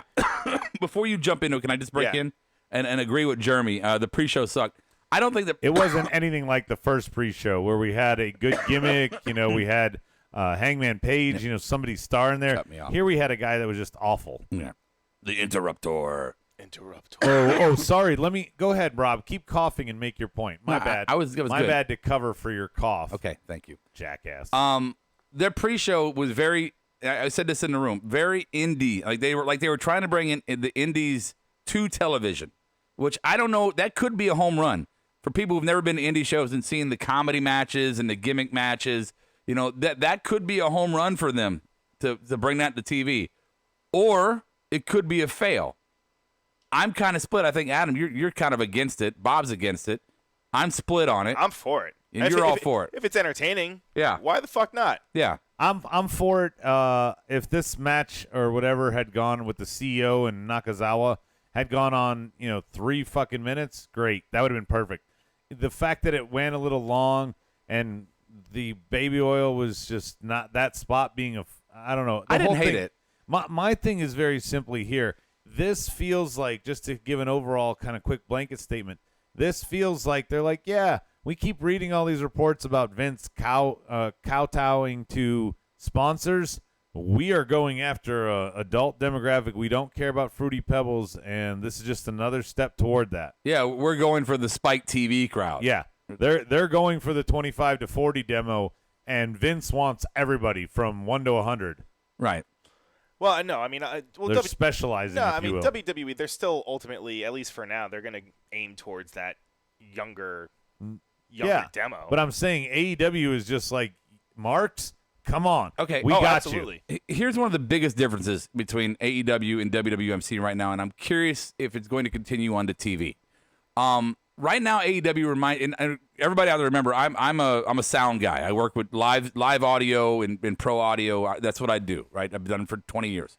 And when you listen to WWE, their theme music, their microphones, everything is piped into the audio for the actual broadcast. You have the PA for the crowd, but you pipe a little bit of it into the broadcast so it sounds crisp and clean. You can hear every promo and every word from every song. AEW so far sounds like some old WCW, and I hate to do a comparison because I don't think they're the same. But in the aspect of their theme music, you only hear it as the arena sound. The mics you only hear as arena sound. I'm curious if that is going to be something they keep, because it's a very UFC touch. Yeah. Yeah, that's true. Are you going to keep in boxing? Are you going to keep it that style? Or are you going to pipe it in cleaner through the audio? For me, I know that's a nerdy thing that I get caught up into, but that's a big part of production that I'm really curious about. That's a good point that I actually didn't even consider. But now that you mention it, the fact that UFC they do that, it just I guess gives it more. It gives it more of like a real fight feel, I guess, just because since UFC does it, like it almost makes it feel like it's kind of like that too. Yeah. I don't know. My stream, I think, was so bad that I attributed everything that you just said, Rob, to that.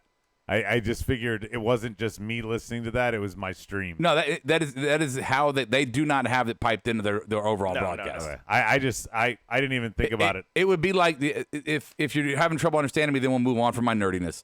Is if on this podcast I wanted to play you a song from my phone, but I'm not plugged into the board, right? I just play it over and hopefully the mic picks it up. That's essentially what they're doing with all of their audio. So not like the Natalie and right, not like Natalie, minus the commentators. Okay, I'm off that. We can move on.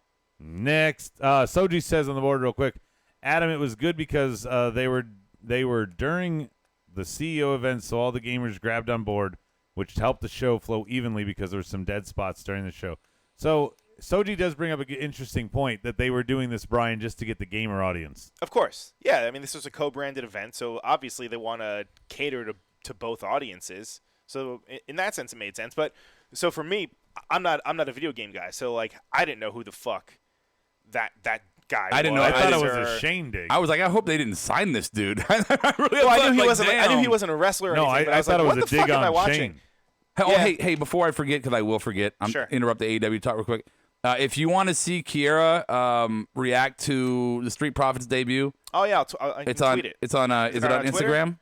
I haven't put it on Instagram. I can put it on our Twitter. Go to Twitter. It's at @SmartMarkShow. So it's up there? And at Markedoutwrestling on Instagram. A Facebook page too, I think. Yeah, I'll put it up there right now. Okay. It's on our Facebook. Okay, back to AEW. You can find it. Sorry. Anyway, we're going to start with the actual card now that we're done with the pre-show. Sure. I mean, yeah, run through it real quick. I don't have the card. Oh, Brian, did you have the card? Yeah, I've got the card. We are totally not prepared for this. I did NXT I've got the card. I did. I mean, what aren't you? Oh, I didn't know we were doing producer? You're Good. I didn't know we were doing You're Good We're not for this. doing You Good for this. We're talking about. I'm saying I did everything else. All right, give me some of the matches. We can skip the buy-in. Yeah. Okay, we can skip we the buy-in. just talked about it, so sure. Now we'll skip it. All right, well, what about Shima and Christopher Daniels? There you go. Again, these are two guys that are new to me, essentially. Well, Fallen Angel's been around You've never forever. seen any of his matches? No. Not really. Really? No. I showed him the AJ Joe and Daniels triple threat, but it's awesome. It's awesome seeing inebriated. These three guys get over in AEW. Daniels especially, the whole SCU crew, like those guys are fucking. Well, crowd loves them. Yeah, in my defense, Adam, when you're introducing AJ and Samoa to me as you were, and then him, I'm gonna be focused on AJ or Samoa more. It's like Chris Sabin. You saw Petey Williams and AJ, and you forgot about Chris Sabin. It's right, just, exactly. I gotcha. You guys have any thoughts on the match? I mean, I thought it was great. It was these guys have a long history, so that's why it was cool to see that their whole kind of they've known each other for I think it's like 20 plus years now. So to have them in this in this arena in front of this audience it's awesome. It's not like he misses a beat, but I'm sorry, the BME is a far cry from the BME I'm used to. Saying it. I'll just say this: it's not the same level that he used to do, Brian. You know that I'm right. If you're a young wannabe professional wrestler or a young guy in training, watch that match. Right. Look, even Bang Bus said it on the board. What? He says Daniel's moving like retirement is calling. All right, he looks like Matt Hardy. He looks like Matt Hardy the way he moves now here late in the game. Christopher Daniels is a shell of himself, Rob. You need to go back and watch his old stuff, not this. Okay, next. How about that four-way? Hangman Page versus MJF, Jungle Boy, and Jimmy Havoc. I love – look, MJF, I'm sorry. So I have long said – I've always long done the joke. People are like, you suck. Yeah, you swallow. And so when the crowd was doing you suck, I kind of thought in my head, this motherfucker is going to go there. He's going to go there with the swallow. And to throw in, hey, the mom that owns the house or the basement you live in, she swallows. MJF is just fucking great. I don't know a heel right now that – yeah, you did. Miz is great. Don't get me wrong. Miz is great. I just don't know a heel that can hold it to MJF right now. Well, the thing is, as part of this also, you can go there, Rob, just like you just said. Yeah. Because you're not trying to get any PG Fruity Pebbles. Oh, sure. You don't care. And MJF, he's creative with it. Yes, exactly. His wit is what separates him. Anybody could say, yeah, your mom swallows.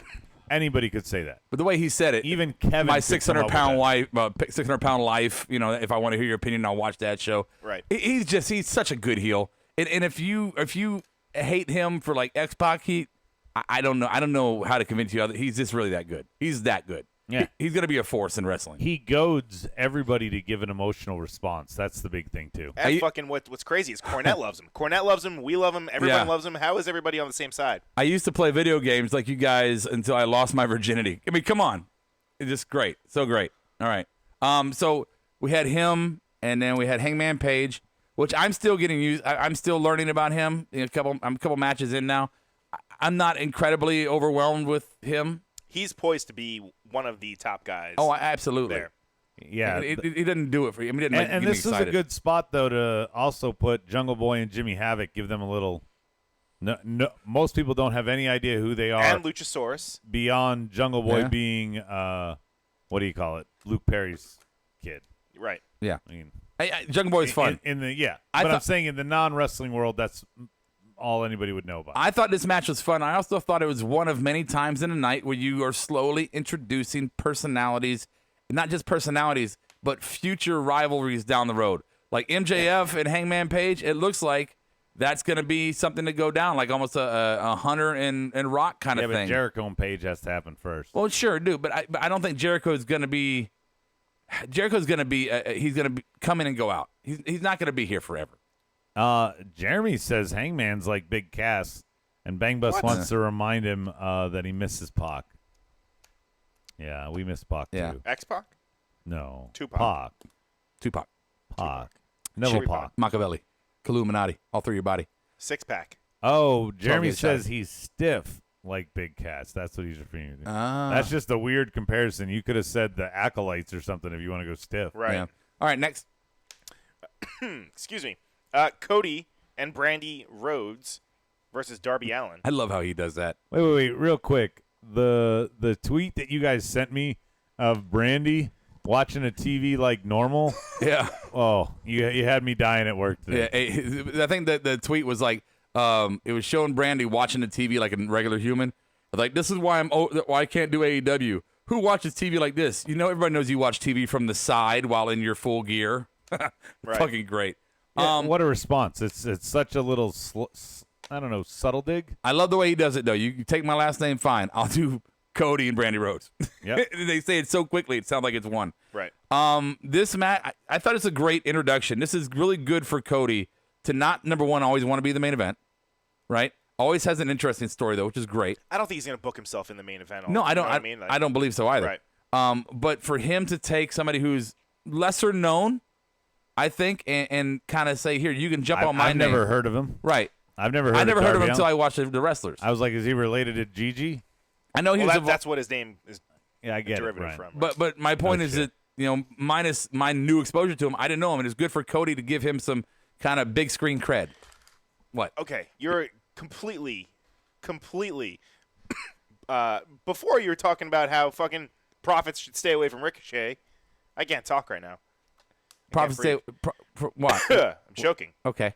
He's talking about Cody in the main event. You were talking about before how the Street Profits should stay away from Ricochet because they're not gonna elevate one another and they're just gonna wipe each other out. They're not gonna. It's not good for either of them. But this is the same instance, right? No. Cody is elevating Darby just by Darby being in the match with Cody.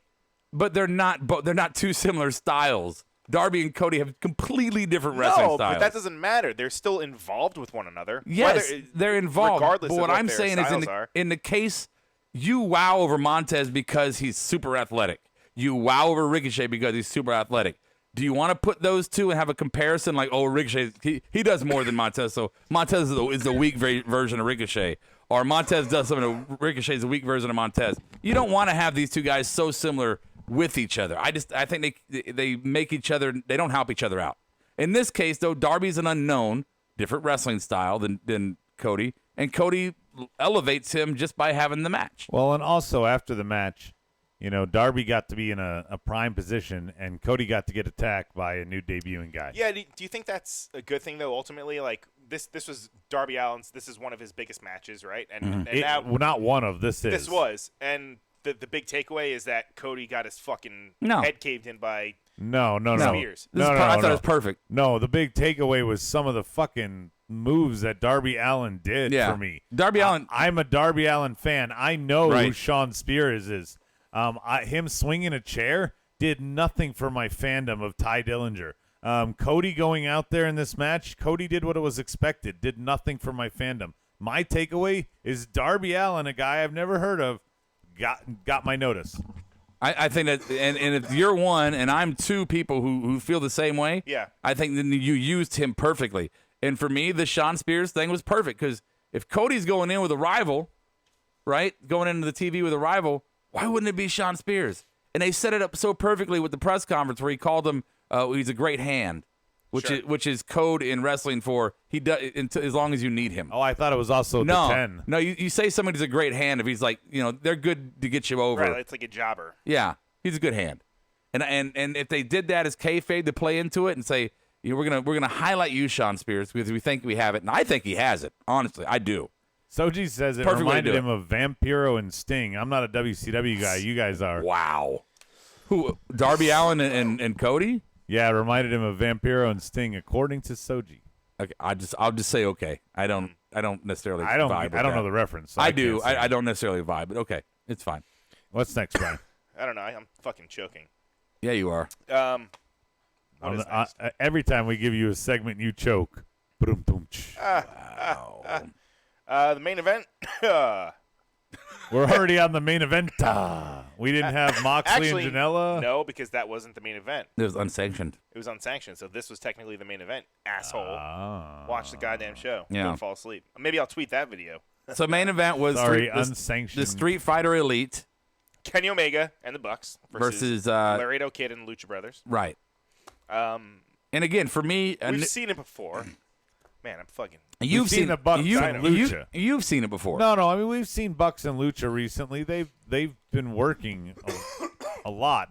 I mean, right. We know Fight for the Fallen. The Bucks are booked against the Rhodes, or right. one of them. Well, last time they had the pay-per-view was my first time seeing the Bucks at All In, right? Yeah. And then my first time seeing Kenny Omega was at All In. Sorry, guys. This is on. I'm be honest right now. So this is my first time seeing them together, and I'm still learning their styles. I'm gonna be honest with you real quick. Yeah. The Bucks don't get me excited. I'm not saying they're a bad tag team. I'm just saying that there's something about them that just does not really get over with me. Wow. I'm sorry. Rob just likes their Shut T-shirt your mouth. designs.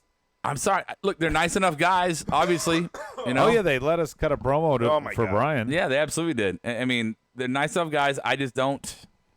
They just don't do it for me, Brian. I'm sorry. It's. Did you just call Brian Bob? I did. He did. He's gonna walk out of the studio. No, Take you it back. Don't do that. Take it back. Don't leave, Brian. I am to get some water, actually.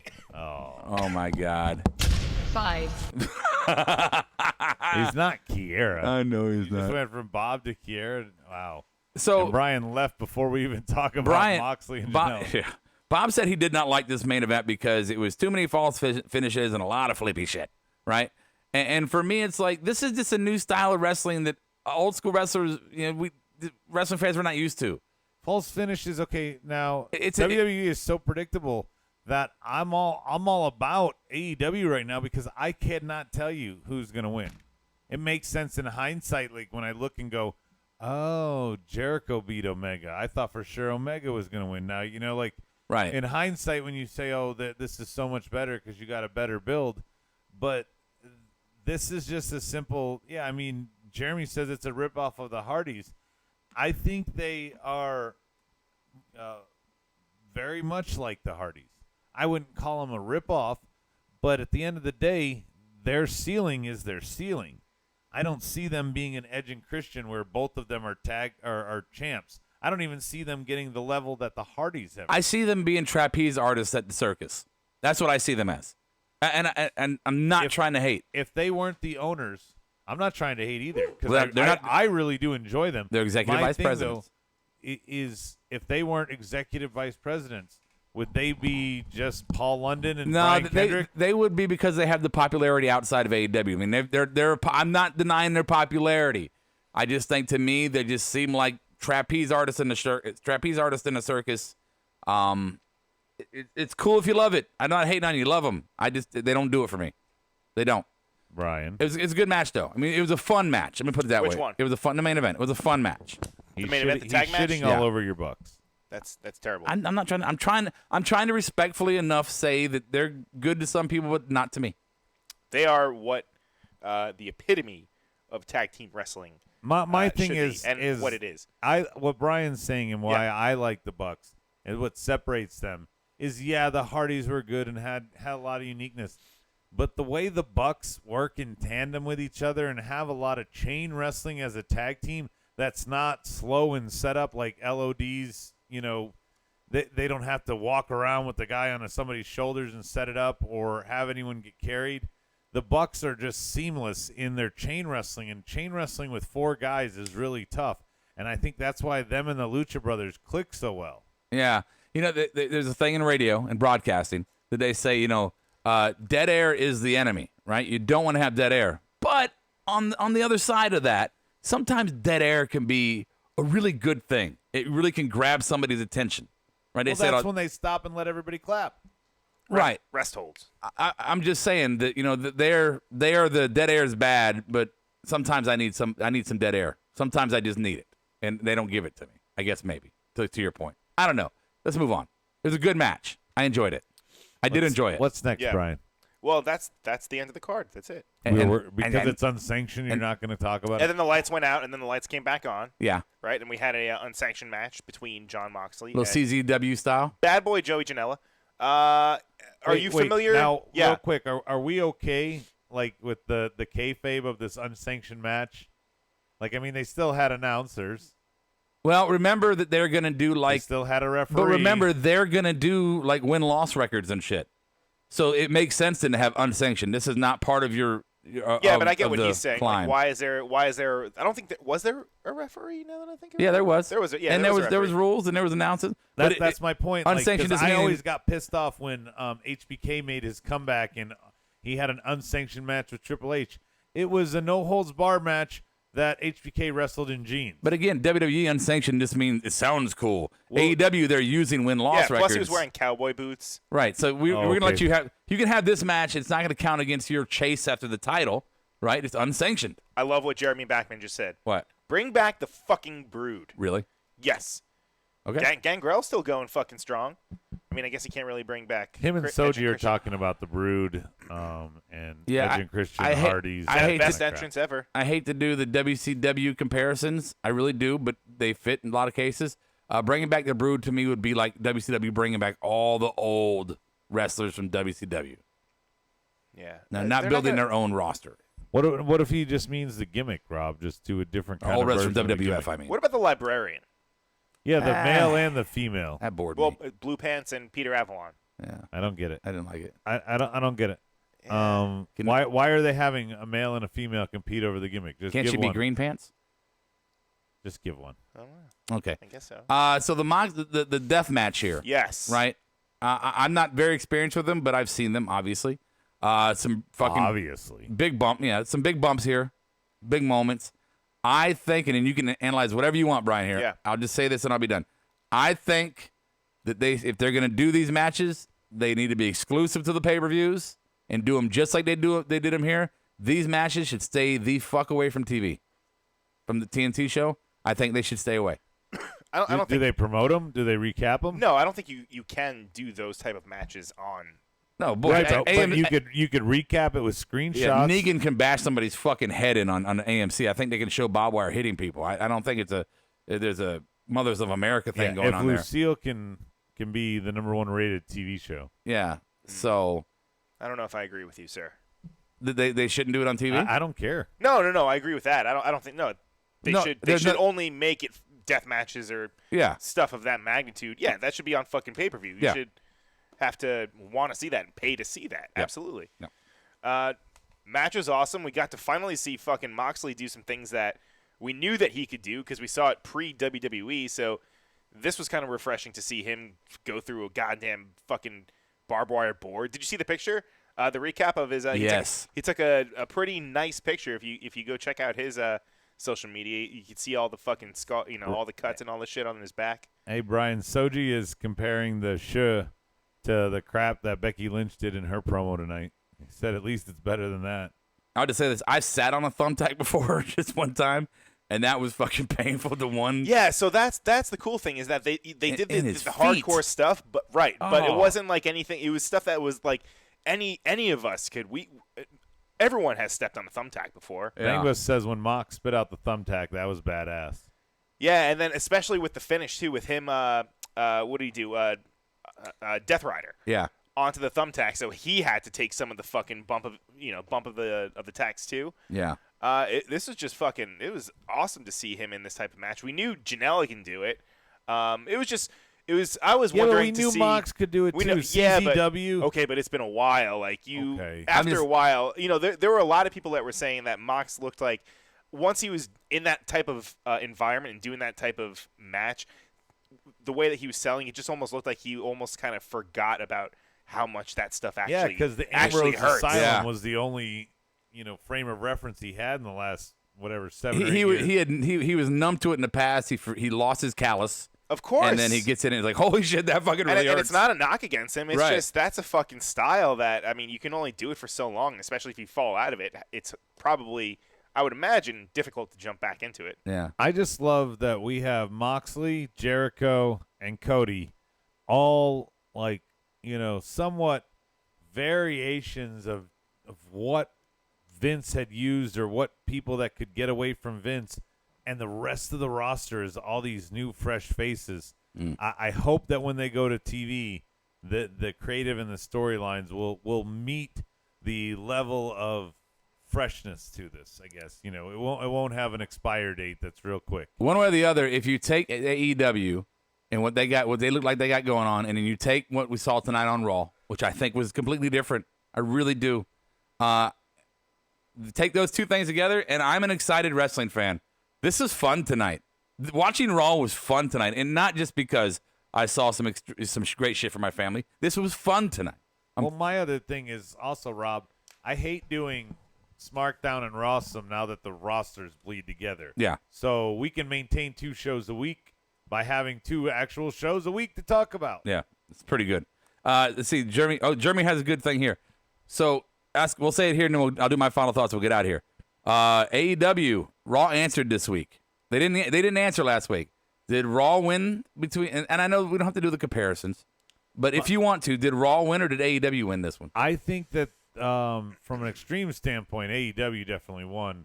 From a match standpoint, I think AEW won. Overall production, But overall when you're talking entertainment. about entertainment, Raw won. Tonight, Raw had a lot of really good storylines, except for, like you said, the 2 out of 3 fall and reasons to go to commercial break garbage. Yeah. Pretty solid.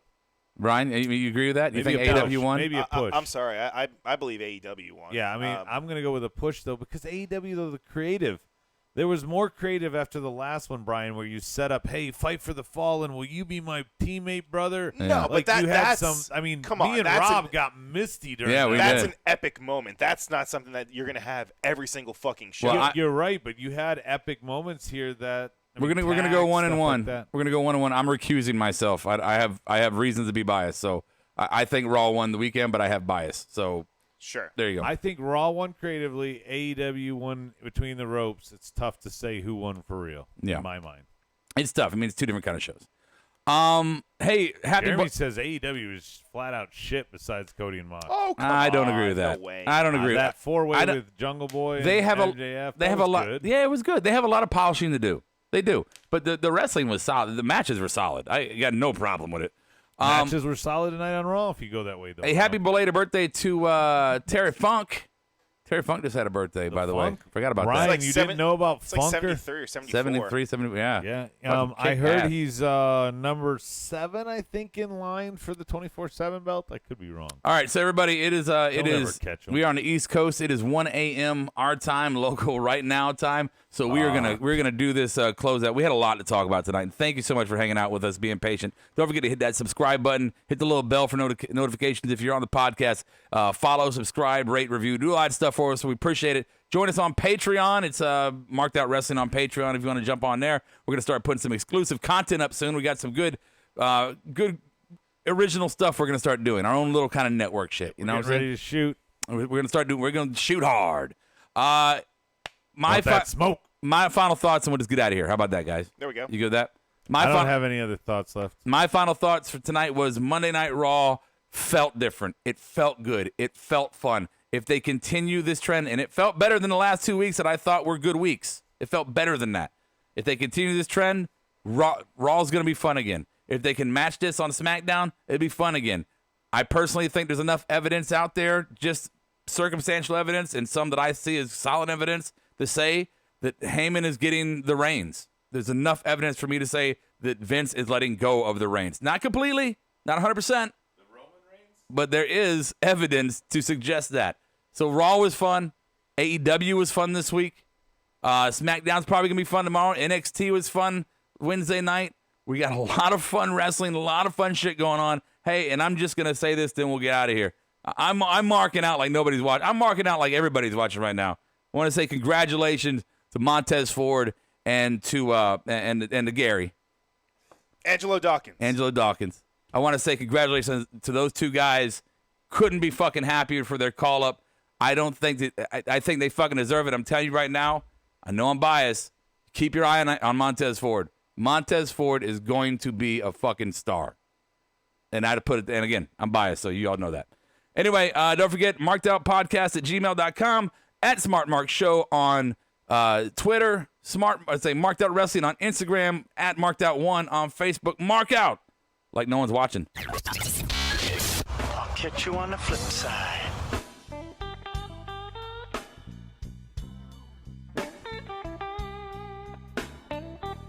Marked Out Podcast is produced and edited by U-Record Studios and is recorded live from Charlotte, North Carolina. Subscribe, follow, and listen to us live following WWE programming on YouTube, Twitch, and Facebook Live.